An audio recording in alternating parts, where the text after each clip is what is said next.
자, 질문 하나 드리고 말씀 시작하겠습니다. 사랑하는 성도 여러분, 여러분은 여러분의 가치를 어떻게 정하십니까? 여러분이 정의 내리시는 여러분 자신은 어떤 사람일까요? 어떤 사람들은요, 자신의 가치를 결정할 때 여러 가지 기준들을 두는데요. 외모를 가지고 자신의 가치를 증명하려고 하는 사람들이 있습니다. 어떤 사람들은 학벌, 어떤 사람들은 경제력, 또 어떤 사람들은 자기가 뭘 가졌나 보다 다른 사람들이 나를 어떻게 평가하느냐, 그걸 가지고 자신의 가치를 증명하기도 하죠. 또 어떤 사람들은 조금 수준 높게 내 인격적인 부분이나 훈련된 성격이나 이런 것들을 가지고 자신의 가치를 결정합니다. 그런데 제가 이렇게 말씀드린 것들 가운데 절대적인 게 있을까요? 많은 사람들이 이런 것들을 가지고 자신의 가치를 증명하려고 하지만 여기에 절대적인 게 있을까? 어떤 사회가 이 정도의 돈을 가지면, 이 정도의 학력을 가지면 그 사람은 수준 높은 가치의 사람이고, 그렇지 못한 사람들은 수준 낮은 가치의 사람이고, 이렇게 정해준 경우가 있을까요? 물론 시대적인 분위기나 문화적인 분위기에 따라서 그냥 사람들이 암묵적으로 말하는 것들은 있을지 모르겠지만, 그렇다고 모든 사람들이 그 부분에 동의가 다 되었을까요? 그리고 그 기준이라고 하는 거 영원합니까? 제가 말씀드리고 싶은 것은요, 결국 이 모든 것들은 절대적이지 않다라는 겁니다. 그리고 이렇게 가치를 정하고 기준을 정하는 건 전부 다 우리의 마음 가운데 정해지는 겁니다. 대부분 느낌이죠. 잘 보시기 바랍니다. 어떤 사람은 내가 가진 것과 상관없이 스스로 굉장히 귀하게 평가하는 사람들이 있고요. 어떤 사람들은 우리가 보기에 너무 많은 것들을 가져서 우리 입장에서 굉장히 부러움에도 불구하고 그들은 스스로를 평가할 때 나는 낮은 사람이다라고 생각하는 사람도 있습니다. 또 어떤 사람은 기준이 없이 왔다 갔다 합니다. 오늘은 너무나 좋은 사람인데 내일은 너무나도 안 좋은 사람인 것처럼 스스로 평가하기도 합니다. 제가 묻고 싶습니다. 이런 식으로 여러분의 가치를 정할 수 있을까요? 아니, 이런 식으로 내가 어떤 사람이라는 그 규정을 할 수 있을까요? 그래서 묻고 싶은 거예요. 여러분 생각해 보신 적이 있습니까? 여러분 어떤 사람이십니까? 뭘 가지고 그렇게 정의를 내리셨을까요? 오늘 말씀 같이 보면서 그 이야기 나눠보도록 하겠습니다. 사무엘하 2장 4절 뒷부분입니다. 같이 읽겠습니다. 시작. 어떤 사람이 다윗에게 말하여 이르되 사울을 장사한 사람은 길르앗 야베스 사람들이니이다 하매. 오늘 말씀이 이렇게 시작을 했어요. 어떤 사람이 다윗에게 말했대요. 주어진 본문을 이해하기 위해서 가장 중요한 게 뭡니까? 전문맥이죠. 지난주에 우리가 어떤 이야기를 나눴었는지 혹시 기억이 나실까요? 이스라엘이 블레셋과의 전쟁에서 졌고요. 그 전쟁에서 사울 왕도 죽고 요나단도 죽었습니다. 그런데 다윗이요, 자기를 10수년 동안 죽이려고 했던 사울이 죽었음에도 불구하고, 그리고 이스라엘이라고 하는 나라가 왕을 잃고 혼란에 빠졌음에도 불구하고 섣불리 이스라엘로 돌아가지 않았다라고 말씀을 드렸어요. 한참 동안을 기다린 다음에 이제 때가 됐다고 돌아간 것도 아니고, 한참 동안을 기다린 다음에 조심스럽게 하나님께 물었습니다. 뭘 물었죠? 유다로 올라갈까요? 유다로 올라갈까요? 무슨 뜻이라고 했습니까? 예전에 하나님의 명령이 있었잖아요. 유다에 머물라고. 유다에 머물라고. 근데 하나님께 묻지 않고 유다 땅을 나왔습니다. 그래서 묻는 거예요. 다시 돌아가도 되겠습니까? 이거 다윗의 입장에서는요, 회개의 마음이었고, 그리고 하나님 앞에서 다시 시작하고 싶은 갈망과 열망이라고 말씀을 드렸어요. 하나님의 대답은 yes. 그리고 특별히 유다 성읍 중에서도 헤브론으로 가라라고 구체적으로 명령하셨습니다. 다윗은 순종했습니다. 그리고 헤브론으로 가죠. 그렇게 헤브론으로 올라갔더니 유다 사람들이 찾아와서 다윗을 기름 붓고 자기들의 왕으로 삼았습니다. 여기서 포인트. 온 이스라엘이 아니라 유다 사람들이 그랬습니다. 다윗은요, 이 시점에 유다의 왕이 되었습니다. 지난주에 여기까지 봤어요. 그리고 오늘 본문입니다. 어떤 사람이 다윗에게 말을 했대요. 그러면서 시작을 했습니다. 혹시 제가 이전 스토리를 이렇게 이야기를 하면서 다윗이 왕이 되었다는 이야기까지 드렸는데 제가 뭘 강조하고 싶은지 혹시 눈치채신 분 계실까요? 다윗이 온 이스라엘의 왕이 되지 못한 건 맞아요. 그래서 저 같으면 억울하고 치사해서 그만두고 싶었을 거라고 지난주에 말씀을 드렸어요. 근데 다윗은 제가 아니잖아요. 다윗은 다르잖아요. 어쨌든 다윗이 왕이 되었습니다. 안 된 건 아니니까요. 다윗이 겨우 유다의 왕이 되었다고 나 더러워서 못 해먹겠다. 그럴 다윗은 아니니까요. 그렇다면 다윗은 하나님께서 허락하신 유다의 왕의 자리를 최선을 다해서 맡아서 잘했을 겁니다. 그게 다윗이니까요. 그러니까 그렇게 잘하고 싶은 다윗이 왕이 되고 나서 가장 첫 번째 했던 일이 뭐냐? 그게 뭐가 됐건 간에 자신의 왕권에 있어서 가장 우선되고 가장 중요한 일이 될 겁니다. 그렇지 않겠습니까? 몇 년을 기다렸는데요. 자기가 원하지도 않았는데 하나님께서 기름 부으시고 왕이 되기까지 10수년 동안 얼마나 많은 고통을 당했는데요. 왕이 되고 나서 하는 첫 번째 일은 당연히 중요하지 않겠습니까? 왕이 되고 나서 지금까지 못 먹었던 거 많이 먹자. 지금까지 잠 못 잤는데 잠이나 실컷 자자. 그러지는 않았을 것 아닙니까? 중요한 내용이죠. 왕이 되고 첫 번째 하는 일. 그 내용이 오늘 본문의 내용이라는 겁니다. 그래서 오늘 본문은요, 무조건 중요합니다. 물론 진짜로 오늘 본문에 기록된 일이 다윗이 왕이 되고 첫 번째 한 일인지는 잘 모르겠어요. 성경이 모든 것을 순서대로 다 빼놓지 않고 기록하는 게 아니니까. 다만 성경은요, 이 일이 다윗이 왕이 되고 나서 했던 첫 번째 일로 소개를 했다라는 겁니다. 그게 중요한 거죠. 그렇다면 성경은 어떻게 보고 있느냐? 오늘 이 일을 다윗의 일생에 있어서 다윗의 왕권에 있어서 가장 우선되고 가장 중요한 일로 봤다라는 겁니다. 여기까지 이해되십니까? 그럼 다윗이 뭐 했습니까? 일단 어떤 사람이 길르앗 야베스 사람들의 이야기를 했대요. 길르앗 야베스 사람들 혹시 기억나십니까? 우리가 봤던 사람들이에요. 기억하셔야 되는데. 일단 다른 이야기부터 드릴게요. 블레셋 사람들이 전쟁이 끝난 직후에 사울의 머리는 잘라서 다곤 신전에 두고 사울의 갑옷은 벗겨서 아스타롯 신전에 두고 사울의 시신은 벳산 성벽에 못 박았다라고 말씀을 드렸습니다. 기억나실 겁니다. 그리고 아들들도 마찬가지로 했습니다. 그때 길르앗 야베스 사람들이요. 그 상황을 너무나도 안타깝게 여기면서 목숨을 걸고 쳐들어가서 시체를 수습하고 그 시신을 가지고 와서 장례를 치러줬었습니다. 엄청난 용기잖아요. 그냥 블레셋 사람들이 성벽에 걸어놓고 찾아갈 사람들 찾아가라 이런 게 아닐 테니까. 근데 제가 이 부분을 설교하면서 중요한 게 있다고 했어요. 왜 길르앗 야베스 사람들이 이렇게 목숨을 걸고 사울의 시체를 수습했을까? 사울이 우리가 보기에 그렇게 매력적인 사람은 아니었을 텐데 도대체 뭐가 그들로 하여금 움직이게 했을까? 그때도 말씀드렸는데요. 사무엘상 11장에 나오는 이야기입니다. 암몬 사람들이 길르앗 야베스를 쳐들어왔던 적이 있었습니다. 길르앗 야베스 사람들은요, 싸울 의지가 없었어요. 그냥 포기합니다. 싸움을 포기하고 언약을 맺고 당신들을 섬기겠습니다 라고 이야기를 해요. 그런데 오히려 암몬 사람들이 안 받아줍니다. 너네가 진짜 우리에게 숙이고 우리를 섬길 거면 오른쪽 눈을 다 빼라. 그러면 언약을 맺어주고 섬김을 받아줄게 라고 합니다. 그때 알았습니다. 길르앗 야베스 장로들이 깨달았습니다. 이렇게 쉽게 넘어갈 일이 아니구나. 그래서 어떡합니까? 일주일의 말미를 달라고 하죠. 또 참 낭만적이게도 일주일의 말미를 그들이 줍니다. 이게 참 신기한 게 오른쪽 눈을 빼라고 할 때는 너무나도 잔인한 모습인데 일주일만 시간 주세요 했더니 또 일주일 시간을 주는 전쟁 중에 굉장히 낭만적인 모습이 있죠. 길르앗 야베스 장로들은요, 이스라엘 전역에 전령을 보냅니다.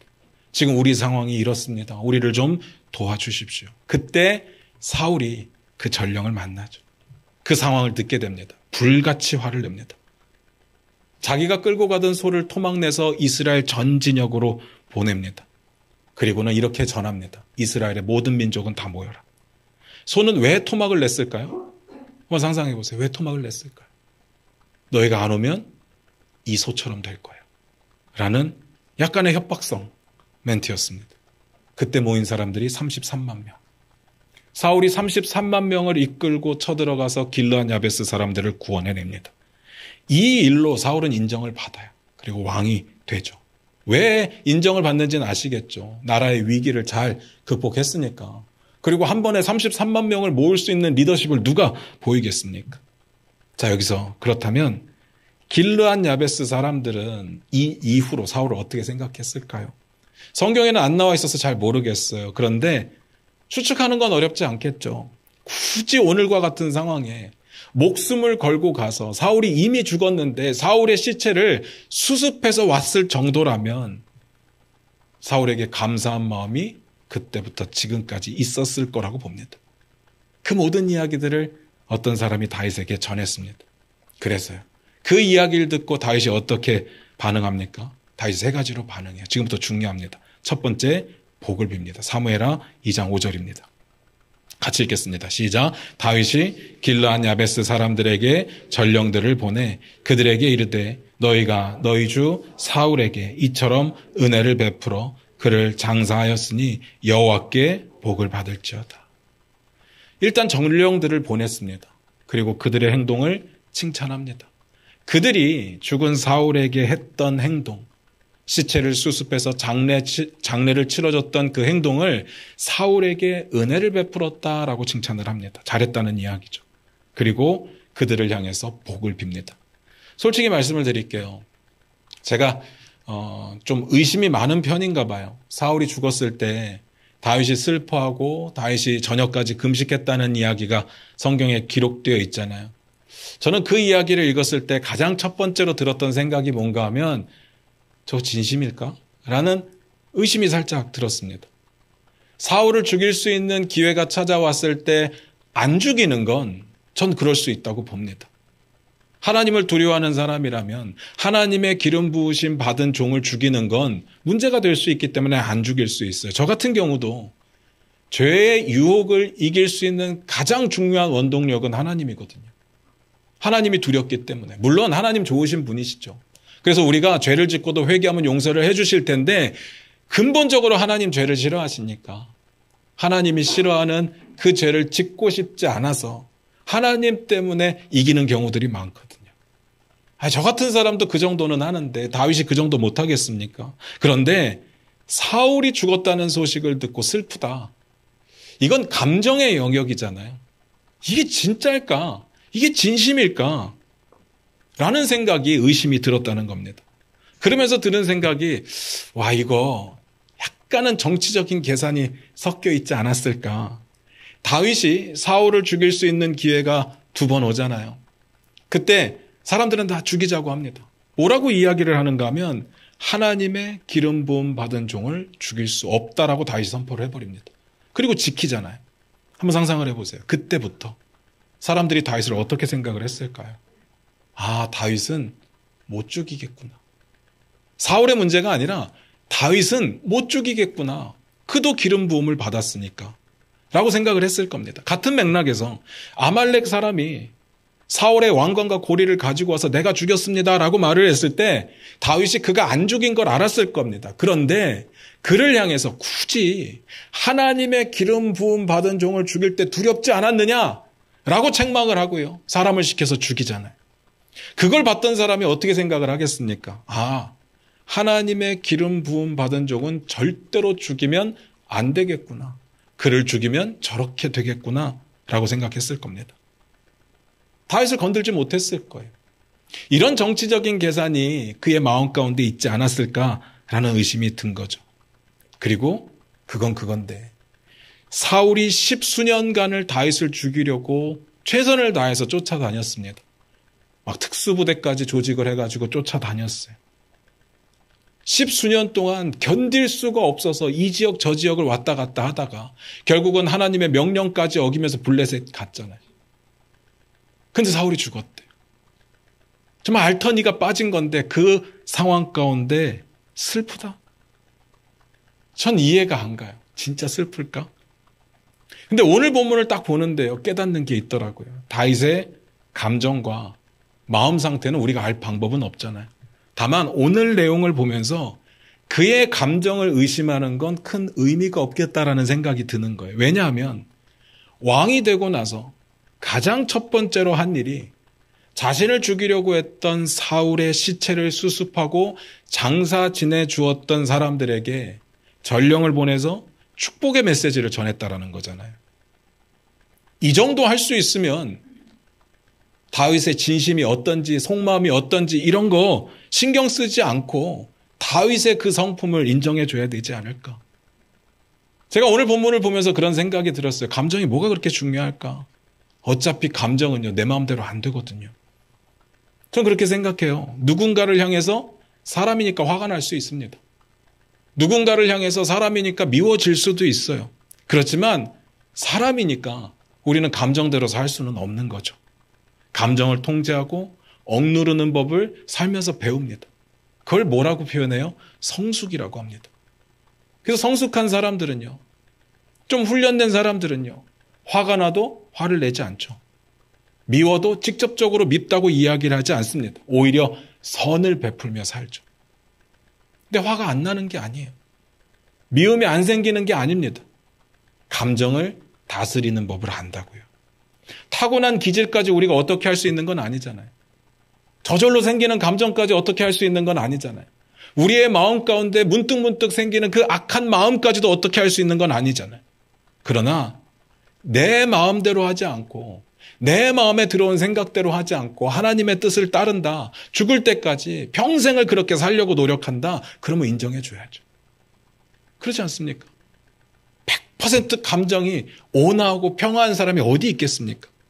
저는 가끔 저에게 와서 목회를 하다 보니까요. 저도 이제 담임 목회가 벌써 10수년 되어 가다 보니까 와서 이제 원색적으로 불만을 토로하시는 분들이 있어요. 간혹 있습니다. 근데 제가 이제 몇몇 분들을 그렇게 만났는데 그런 분들의 공통적인 특징이 있어요. 저한테 하고 싶은 이야기 다 하고 맨 마지막에 뭐라고 하는지 아십니까? 목사님, 기분 나쁘신 거 아니죠? 꼭 이야기를 하더라고요. 나빠요. 기분 나쁘라고 한 이야기인데 왜 기분이 안 나쁘겠습니까? 다만 참는 거죠. 참고 그 사람 앞에서 웃고 그 사람 앞에서 하나님의 말씀으로 위로하고 축복해 주는 거. 그거 목사가 할 일이잖아요. 그 사람 돌아가고 나면요. 속이 막 부글부글 끓습니다. 그때 한마디 해줬어야 되는데. 라는 생각이 들죠. 화를 안 내는 거예요. 그건 타고난 성품은 아닌 것 같아요. 우리가 훈련하고 또 그랬을 때 화를 냈을 때 내가 감당해야 되는 그 힘든 일들 때문에 경험에서 배운 것들이죠. 저도 뭐 안 될 때가 많습니다. 저도 악해서 말로 사람을 힘들게 하는 법을 너무나도 잘 알고 있어요. 누구나 다 그렇지 않겠습니까? 그런데 참죠. 왜 참아요? 하나님 때문에. 하나님 아니면 참을 이유가 없죠. 그래서 여러분, 제가 누군가에게 막 당하고 있을 때 제가 모질라서 당하고 있구나 이렇게 생각하지 마시기 바라요. 저 참는 중인 겁니다. 주님의 사랑 때문에. 같이 화내면 똑같은 사람 되니까, 같이 뒤에서 욕하면 똑같은 사람 되니까, 저뿐만 아니라 모든 사람들이 다 똑같을 거예요. 여러분이 만약에 누군가에게 무례하게 굴었는데 그 사람이 꼼짝도 못하고 가만히 있다. 그 사람이 참는 겁니다. 그 사람의 인격이 나보다 뛰어나서 참는 겁니다. 오늘 본문 보세요. 기가 막히지 않습니까? 자기를 10수년 동안 죽이려고 쫓아다녔던 사람이 죽었대요. 근데 성경은 뭐라고 표현을 했는가 하면 그가 슬퍼했다라고 나와 있습니다. 슬퍼했대. 제가 앞에서도 말씀드렸잖아요. 그의 진심이 뭔지는 제가 잘 모르겠어요. 성경에 안 나와 있으니까. 그냥 슬퍼했다고 하니까 슬퍼했다고 생각을 하는데 성경이 이 정도까지 이야기를 했다면 그가 슬퍼하는 모습을 보였을 때 의심할 여지가 없었다는 거겠죠. 그의 슬퍼하는 행위가 진심으로 느껴졌다고요. 왜요? 사울의 시체를 수습하고 장사 지내준 길르앗 야베스 사람들에게 전령을 보내서 가장 첫 번째로 축복하는 사람이니까. 그럴 수 있는 사람이니까요. 세상에 그런 사람이 어디 있겠습니까? 그 일을 유다의 왕이 되고 가장 처음으로 했다고요. 이 정도까지 할 수 있는 사람이라면 그의 마음 가운데 조금 미움이 생기고 조금 불평이 생기고 조금 억울함이 생기고 그게 뭐가 중요하겠습니까? 날마다 삶 속에 하나님의 뜻을 위해 순종하는 삶을 살려고 이렇게 노력하는데 세상에요. 감정 없는 사람은 없습니다. 누군가 찌르면 아프고요. 누군가 때리면 아프고요. 말로 상처 주면 상처 받습니다. 무슨 말인지 알죠? 저는 부탁드리고 싶은 게 있어요. 나쁜 마음이 생기는 게 나쁜 게 아닙니다. 나쁜 마음이 생겼을 때 그걸 행동으로 옮기는 게 나쁜 거죠. 사랑하는 성도 여러분, 이건 우리의 훈련이 필요한 부분입니다. 다윗에게서 배워야 되는 부분이죠. 두 번째 다윗의 반응입니다. 사무엘하 2장 6절입니다. 같이 읽겠습니다. 시작. 너희가 이 일을 하였으니 이제 여호와께서 은혜와 진리로 너희에게 베푸시기를 원하고 나도 이 선한 일을 너희에게 갚으리니. 여호와께서 은혜와 진리로 너희에게 베푸시기를 원한다라고 말을 하고요. 그 다음에 나도 이 선한 일을 너희에게 갚겠다라고 말을 합니다. 이 은혜와 진리라는 단어가 한꺼번에 선포되는 건 엄청난 선포입니다. 여러분 아셔야 돼요. 은혜가 뭐예요? 값없이 주는 거. 왜 값없이 주는 거라고 이야기를 하는가 하면요. 은혜라고 하는 건 하나님의 언약의 기초에서 하나님의 백성들에게 베풀어 주시는 하나님의 사랑을 말하는 건데 이 언약이라고 하는 것이 쌍방간의 언약이 아니라고 제가 말씀을 드렸잖아요. 하나님께서 스스로 홀로 맺으신 언약입니다. 백성들의 상태에 상관없습니다. 그래서 은혜라고 부르는 거예요. 이거 제가 예전에 아브라함 이야기하면서 설명을 드렸어요. 아브라함이 하나님과 언약을 맺을 때 자기가 동물을 가져다가 반으로 쪼개고 서로 마주보게 했습니다. 그 사이를 지나가는 것이 그때 당시에 언약을 맺는 방법이라고 했어요. 그런데 아브라함이 잠들죠. 하나님만 그 사이를 지나가십니다. 아브라함은 감히 하나님과 언약에 사인을 할 수가 없었어요. 하나님 혼자 언약을 맺으신 거예요. 그래서 은혜예요. 백성들의 상태에 상관없이 사랑하는 하나밖에 없는 독생자 예수 그리스도를 이 땅에 보내신 게 하나님의 언약 때문이고 사랑 때문인 겁니다. 그리고 진리는 뭡니까? 여러분 진리를 뭐라고 정의 내리시는지 모르겠지만 진리는 변하지 않아야 됩니다. 세상에 변하지 않는 게 있을까요? 하나님밖에는 없잖아요. 그래서 하나님이 맺으신 언약이 변하지 않는다라고 하는 성실함에 대한 보증이 진리입니다. 그러니까 하나님은 하나님 나름대로 은혜와 진리로 그 사람들에게 갚을 거고 하나님께서 그렇게 신실하게 그 사람들에게 갚을 거기 때문에 나도 갚겠다라는 뜻입니다. 제가 이 말이 뭔 말일까 생각을 해봤거든요. 결국은 다윗이 하나님이 나를 통해서 갚으실 거다라고 말하는 것 같아요. 그거밖에 없습니다. 하나님은 사람을 통해서 역사하시니까 그게 내가 될 거다라는 거죠. 왜냐하면요. 하나님의 기름 부음 받은 종이 다윗이니까요. 하나님의 뜻이 그렇다면 그 뜻을 누가 하겠습니까? 당연히 기름 부음 받은 종이 해야죠. 여러분 이것도 아셔야 됩니다. 하나님의 마음을 알고 행하는 사람들이 하나님의 일꾼이에요. 하나님의 마음에 합한 자들입니다. 내가 하고 싶은 하나님의 일을 골라서 하는 게 하나님의 일꾼이 아니에요. 하나님의 뜻이 있을 때 그 일을 하는 사람들. 다윗이 어떻게 갚을지는 모르겠습니다. 그런데 추측하는 것도 어렵지는 않습니다. 길르앗 야베스 사람들이 왜 사울에게 충성을 했다고요?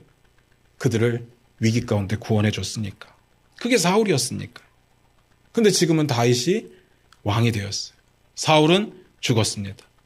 그럼 무슨 의미겠습니까? 사울이 했던 그 일을 내가 해줄게 라는 의미일 겁니다. 그래서 뒷구절이 이렇게 연결이 됩니다. 사무엘하 2장 7절입니다. 같이 읽겠습니다. 시작. 이제 너희는 손을 강하게 하고 담대히 할지어다. 너희 주 사울이 죽었고 또 유다 족속이 내게 기름을 부어 그들의 왕으로 삼았음이니라 하니라. 너희 손을 강하게 하고 담대하게 하래요. 이유는 사울이 죽었고 나는 왕이 되었으니까. 사실 거꾸로여야 맞죠. 이 사람들은 사울 편이에요. 40년 동안 사울 편이었습니다. 근데 사울이 죽었어요. 그러면 두려워해야죠. 그런데 거꾸로입니다. 내가 왕이 됐으니까. 사울은 죽었으니까 너희는 두려워하지 말래요. 무슨 이야기겠습니까? 내가 사울이 했던 대로 너희를 지켜줄게. 그 뜻일 겁니다. 그리고 이 구절에 숨겨진 세 번째 반응이 있어요. 그게 뭐냐면 그러니까 나를 좀 인정해달라. 일 겁니다.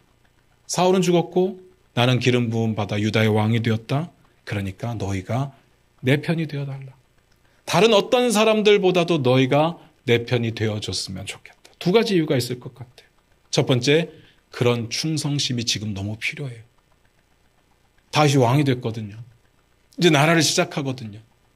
이런 충성심을 가진 사람들이 그 곁에 있어야 되죠.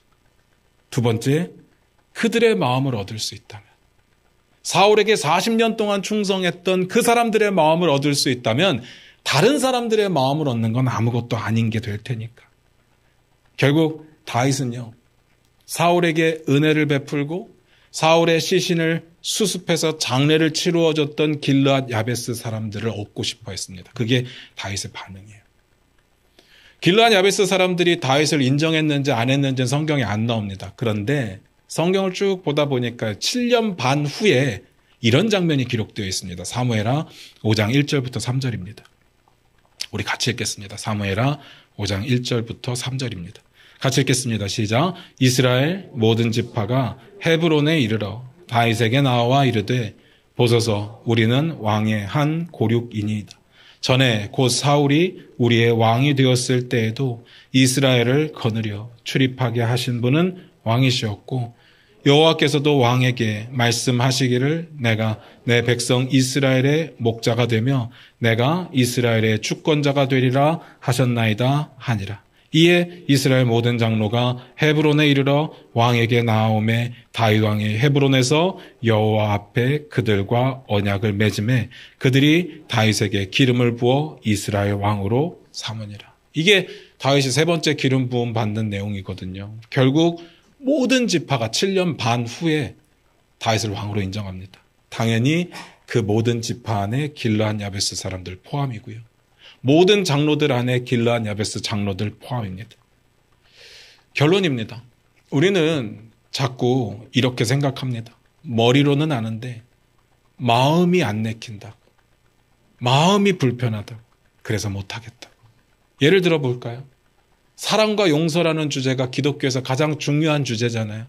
하나님의 뜻이 서로 사랑하는 거고 하나님의 뜻이 우리 사람들 사이에 문제가 생겼을 때 70번이 7번이라도 용서해 주는 건데 너무 잘 아는데 내 마음의 상처가 너무 커서 난 사랑할 수도 없고 난 용서할 수도 없다 라고 말하죠. 나는 원래 그런 사람이야 라고 결론을 내려버립니다. 근데 이거 잘 하셔야 돼요. 여러분 마음에 속으시면 안 됩니다. 마음이 내 거 같잖아요. 이 마음이 여러분을 다 대변해 주지 않아요. 마음이 내게 속삭이는 게 나의 전부가 아니라고요. 그럼 뭐가 전부예요?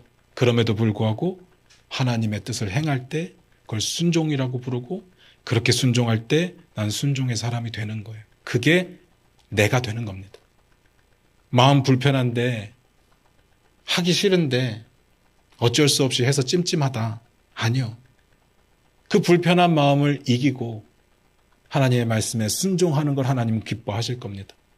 형식적으로 하는 것하고는 차원이 달라요.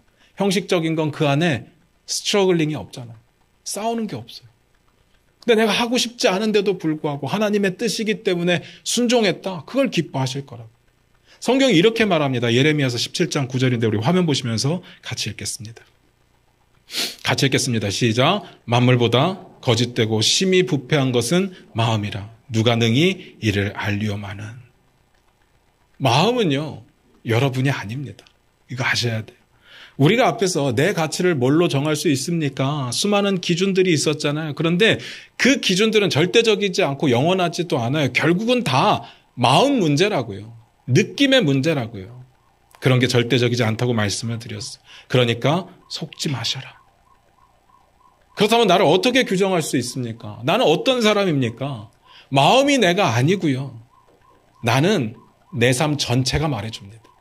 지금까지 어떤 결정을 하고 어떻게 살아가려고 노력했고 어떤 방향으로 나아가고 있느냐, 그게 나예요. 그렇지 않습니까? 여러 가지 상황 가운데 배우면서 지금의 삶의 자세와 태도, 어떻게 살아가느냐, 그게 나라는 겁니다. 그리고 내 안에 무엇으로 채워가고 있고 내 안에 무엇이 가득한지 그게 납니다. 마음 하나가 아니라. 생각해 보세요. 마음은요, 그 과정 가운데 얼마나 많이 나를 방해했습니까? 내가 잘 되려고 하는 과정 가운데 얼마나 많은 걸림돌이 되었습니까? 공부하시는 분, 운동하시는 분, 뭔가 기술을 배우기 위해서 노력하시는 분, 음악하시는 분들, 그렇게 열심히 노력하면서 가장 방해가 됐던 게 뭐예요? 결국 마음 아닙니까? 하기 싫은 마음, 귀찮은 마음, 이거 해서 될까 하는 의심의 마음, 수많은 마음들이 우리를 방해했는데 지나고 보니까 그 마음들은 다 가짜였고 열심히 했을 때 남는 그 모든 것들이 내가 되어 있더라는 거죠. 근데 우리는요, 그런 것들을 경험하고 나서도 자꾸 내 마음 가운데 마음이 내키지 않아서 마음이 불편해서 못하고 그게 나라고 착각하면서 사는 겁니다. 가룟 유다가 예수님을 배신했을 때 성경이 이렇게 이야기를 합니다. 요한복음 13장 2절이에요. 같이 읽겠습니다. 시작. 마귀가 벌써 시몬의 아들 가룟 유다의 마음에 예수를 팔려는 생각을 넣었더라. 마귀가 하는 일이 이런 거거든요. 예수를 팔려는 생각을 넣었대요. 어디다가? 마음에다가. 우리 마음은요, 사단이 가져다 놓고 처리되지 않은 쓰레기들이 즐비합니다. 무슨 말씀인지 아시겠어요? 근데 그 마음을 나라고 생각하시면 안 돼요. 그 마음이 내가 아니에요. 다만 그걸 처리하지 않은 게 나죠.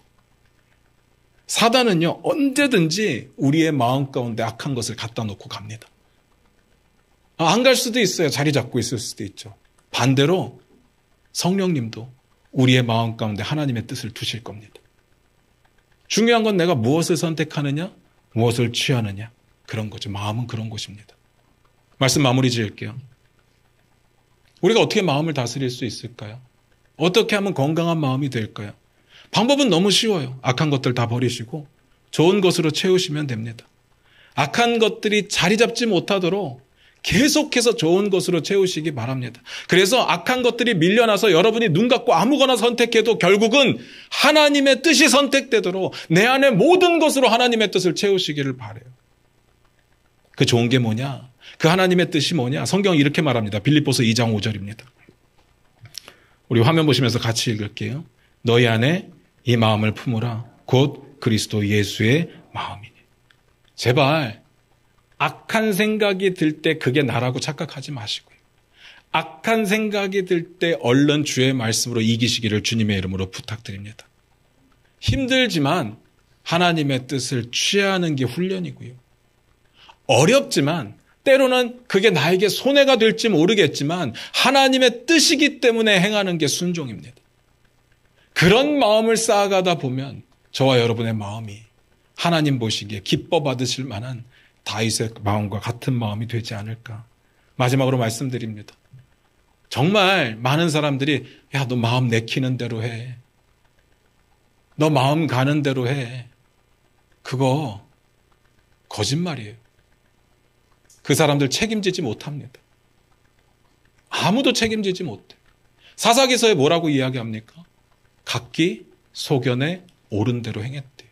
사사기의 모든 배경의 죄는 각각 자기 생각에 옳은 대로 했다는 겁니다. 사랑하는 성도 여러분, 내 마음에 그리스도의 마음을 새기십시오. 제발 마음대로 하지 마시기 바랍니다. 내 마음이 내키는 거, 내 마음이 편한 거, 그거 하나님의 뜻 아닙니다. 기도하겠습니다.